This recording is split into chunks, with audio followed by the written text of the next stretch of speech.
আসসালামু আলাইকুম দর্শক, যদি কেউ চিনি ছাড়া কেক তৈরি করতে চান তাহলে আজকের এই রেসিপিটি আপনাদের জন্য। তো আজকের এই কেক তৈরি করার জন্য প্রথমেই নর্মাল তাপমাত্রায় থাকা 3টা ডিম নিয়েছি আর খেজুর নিয়েছি আমি হাফ কাপ, একদম ছোট ছোট করে কেটে নিয়েছি, আর 2টা কলা নিয়েছি, ভালো করে ম্যাশ করে নিয়েছি। এবারে একটা মিক্সিং বোল নিব এবং সেইখানে আমি ডিম 3টা ভেঙে তারপরে বেশ ভালো করে ফেটিয়ে নিব। এখন এখানে অ্যাড করে দিব রান্নার রেগুলার তেল আধা কাপ। তারপরে এই 2টা উপকরণ একসাথে 3 থেকে 4 মিনিটের মতো ভালো করে মিক্স করে নেব। আজকে কোনো রকম আটা বা ময়দা কিছুই ব্যবহার করব না কেক তৈরি করার জন্য। এই পর্যায়ে এখানে দিয়ে দিব আমি ওটস হাফ কাপ, ডিমের সাথে ভালো করে মিশিয়ে নিব। এরপরে আমি একে একে আরও অন্যান্য কিছু উপকরণও অ্যাড করে দিব। এখানে দিয়েছি আমি গুঁড়ো দুধ 2 টেবিল চামচ।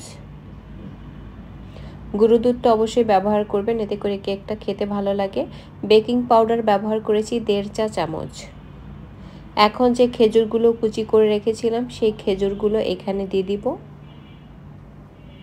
আর দিয়ে দিব ম্যাশ করে নেওয়া কলা। এখন সবগুলো উপকরণ বেশ ভালো করে মিক্স করে নিব।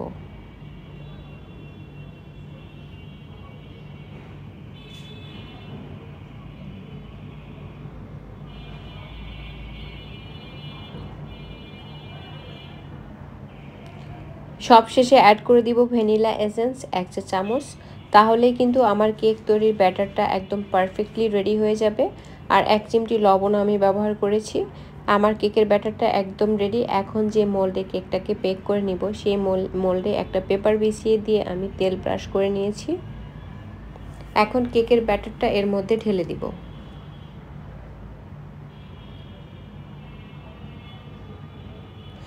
একটু ট্যাপ করে দিয়েছি যাতে এতে থাকা এয়ার বাবলগুলো বের হয়ে যায়। একটা ইলেকট্রিক ওভেন আমি 5 মিনিট আগেই প্রিহিট করে নিয়েছি। আর এখন আমি কেকের মোল্ডটা এর মধ্যে দিয়ে দিব আর বেক করে নিব 165 ডিগ্রি সেন্টিগ্রেড তাপমাত্রায় প্রায় 23-24 মিনিটের মতো। তো আমার কিন্তু 23-24 মিনিটের মতোই লেগেছে। আর বের করে আমি কেকটাকে চেক করে নিয়েছি একটা কাঠি দিয়ে। কাঠিটা একদম ফ্রেশ বের হয়েছে, তার মানে কেকটা হয়ে গিয়েছে।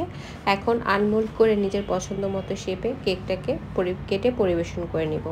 আজকের কেক তৈরির এই সহজ রেসিপি যদি ভালো লাগে আমার চ্যানেলটি সাবস্ক্রাইব করে রাখবেন, পেজটি ফলো দিয়ে রাখবেন এবং নিয়মিত লাইক কমেন্ট শেয়ার করে পাশে থাকবেন।